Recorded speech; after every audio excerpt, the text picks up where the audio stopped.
तर दुसरीकडे या प्रकरणामध्ये येरवडा पोलिसांना पोलीस आयुक्तांनी क्लीन चिट दिल्याचं दिसतंय। पोलीस कोठडीमध्ये आरोपीला पिझ्झा दिल्याचा आरोप तथ्यहीन असल्याचं पोलीस आयुक्तांनी म्हटलेलं आहे। आरोपीला पिझ्झा दिल्याचं चौकशीमध्ये आढळलं नाही असं अमितेश कुमार यांनी म्हटलेलं आहे। तर आरोपीला पोलीस ठाण्यामध्ये सुविधा दिल्या का याचा तपास सुरू असल्याचंही अमितेश कुमार यांनी सांगितलंय। पुणे प्रकरणाचा संवेदनशीलपणे तपास सुरू असल्याचंही अमितेश कुमार म्हणाले। तर आरोपींना कठोर शिक्षा मिळावी यासाठी आपण प्रयत्नशील असल्याचं त्यांनी सांगितलंय। तपासामध्ये दबाव किंवा दिरंगाई झाल्याचा आरोप चुकीचा असल्याचं अमितेश कुमार म्हणतायत।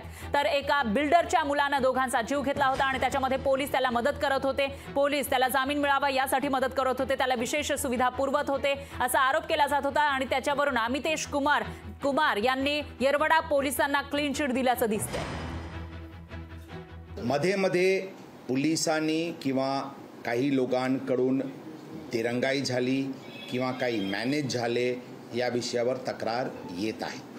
या विषयावर आम्ही स्पष्टपणे सांगू की नंबर 1 जे या अशा प्रकारचे घटनामध्ये जे काही मार्ग कायदेशीर मार्ग शक्य होता, जे सर्वात स्ट्रिंजेंट मार्ग जे शक्य होता त्या मार्गावर पोलीस सुरुवातीपासून चालत आहे। सुरुवातीपासून म्हणजे यावेळी 304 IPCचे कलम लागला त्यापासून पोलीस पूर्णपणे सक्तीचे मार्गावर चालत आहे।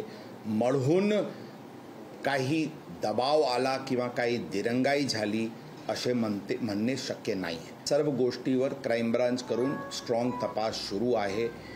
या दोन्ही प्रकरणांची तपास करून लवकरात लवकर विक्टिमला जस्टिस मिळेल आणि आरोपीला सजा मिळेल याच्यासाठी आम्ही प्रयत्नशील आहे। पिझ्झा पार्टी झाली की नाही राहिली हे अजून तुम्ही सांगत नाही आहात। झाली नसेल तर पोलीस ठाण्याचं सीसीटीव्ही फुटेज आहे। आम्ही या गोष्टीवर स्पष्टपणे आता सांगितलेले आहे की अशा कोणताही आरोपमध्ये आतापर्यंतची चौकशीत काही गोष्टी आढळून आलेली नाही, परंतु ही गोष्टी आम्ही सांगितलेली आहे की सुरुवातीला काही घटनाक्रम जे व्हायला पाहिजे होता ती झालेली नाही रात्रीचे काळात, त्याबद्दल ऑलरेडी निष्कर्षवर पोहोचले।